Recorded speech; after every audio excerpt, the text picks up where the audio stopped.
Bom, no nosso primeiro ano, a empresa parceira escolhida foi o IEL, que é um instituto que faz parte dos sistemas de indústrias, junto com o CNI, Senai, SESI, etc. E o foco deles é promover imersões internacionais com empresários e centros de inovação. E essa empresa chegou junto à FIAP com o seguinte desafio: criar uma solução com inteligência artificial capaz de capturar, processar e estruturar informações de forma inteligente, garantindo acesso rápido, suporte multilingüe e conectividade para aprimorar a experiência dos participantes. E assim foi. Fomos, então, escolhendo entre pessoas que a gente nem conhecia, 5 ou 6 pessoas que melhor se conectavam para, então, desenvolver esse projeto. E aí a gente começou a imaginar como esse projeto pudesse ser feito, como que a gente realizaria, o que ele precisaria ter e tal. E uma dica que eu dou para vocês, que foi algo que, pelo menos com o nosso grupo, sempre funcionou, foi dar a liberdade de cada membro da equipe pensar em ideias. Então, a gente tinha, basicamente, o edital do que precisava ser feito, e com isso uma margem muito grande de trabalho, né, do que a gente poderia fazer. E a gente deu a oportunidade para que cada pessoa tivesse a possibilidade de pensar ideias por, sei lá, cerca de uma semana, e a gente ia se reunir, escolher as melhores ideias e, dentre as melhores ideias, decidir qual que é a melhor entre elas pra gente seguir com o projeto durante todo o ano. E aí é claro que a gente tem que avaliar coisas como as melhores ideias, mas também a viabilidade de fazer isso em um ano, complexidade e se é passível ou não de vencer, porque isso é um ponto importante porque a gente tá falando de dinheiro e de nota. Chegamos então com a ideia de fazer um robozinho que fosse capturar e processar todas as informações. Geraria legendas, áudio, e aí a gente ia disponibilizar para os participantes do evento acesso aos vídeos e às transmissões ao vivo que o robô estivesse realizando. E a gente fez algumas coisas além que foram muito interessantes, mas logo eu falo sobre isso. Como eu disse, a gente era um grupo de primeiro ano de engenharia mecatrônica e a maioria ali estava com seus 18, 17, 20 anos, eu acho que era o mais velho ali entre a equipe, tirando eu. E eles tinham pouco ou nenhuma experiência com programação, projetos, hardware. E eu era o mais velho da equipe, já com meus 24, 25 anos, sendo essa minha segunda graduação, já com uma noção de desenvolvimento de projetos, programação, desenvolvimento mobile. Então eles me escolheram para ser o Product Owner, ou seja, a pessoa que sabe o que precisa ser feito, como precisa ser feito e dividir as tarefas entre a própria equipe. Afinal, a equipe precisava funcionar de forma eficiente e sinérgica, né?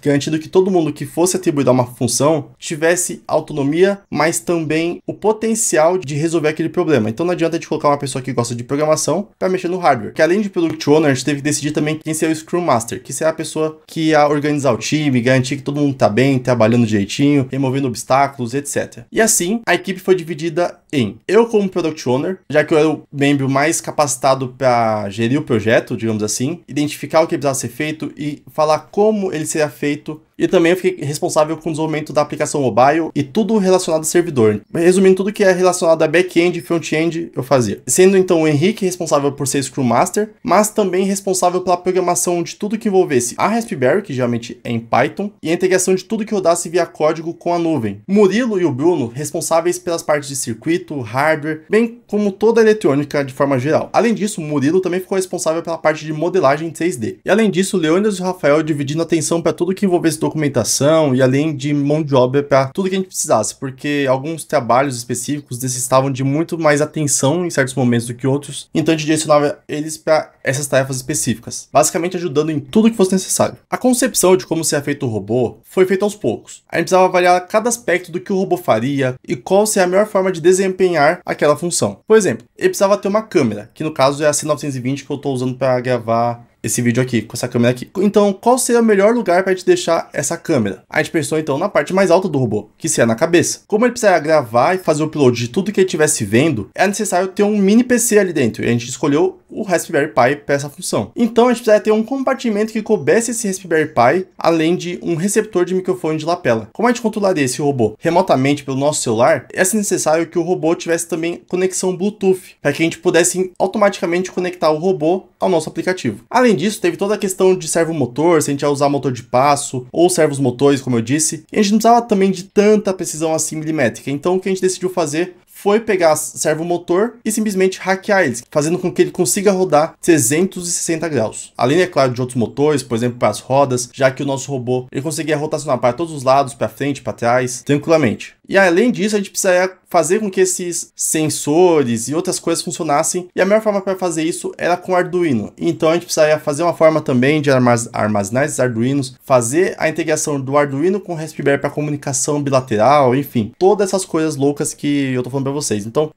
exigia um desenho do projeto muito bem feito. A gente tá falando de uma coisa que seria, no final, muito cara para ser feita e muito complexa também para ser desenvolvida na sua estrutura. Então, a gente precisava garantir que tudo tivesse milimetricamente definido para que na hora que a gente fosse começar a imprimir as peças e fazer a modelagem e fazer tudo que fosse fazer, simplesmente funcionasse. Afinal, além dos problemas que a gente já estava imaginando que a gente teria, a gente foi tendo muitos outros problemas que a gente não esperava. A gente precisava definir onde cada componente ficaria no robô. Então, a gente definiu quais componentes ficariam na cabeça do robô, quais componentes ficariam na base do robô e quais componentes ficariam no peito dele, separando por funcionalidade e por tipo de uso. Na cabeça ficou a webcam, os LEDs, o Raspberry e algum Arduino. Já no tronco ficamos com o Bluetooth, regulador de tensão, o receptor de lapela e na base, claro, mais alguns Arduinos, a bateria de chumbo para aguentar toda essa carga, eu acredito que é uma bateria de 12 volts, e tudo relacionado à energia ou movimentação da base. E foram muitas horas desenhando na parede da FIAP para até chegar no desenho final do que a gente queria para o projeto. E aí tivemos que estudar quanto que isso custaria, quais economias poderiam ser feitas, se tal bateria seria melhor do que outra. E aí, entre um avanço e outro, a gente teve várias reuniões com a empresa parceira, né, que no caso foi IEL, e assim o ideal fosse que eles direcionassem a gente para o que eles queriam, o que não queriam, além de falar coisas que eram necessárias ou não para o projeto.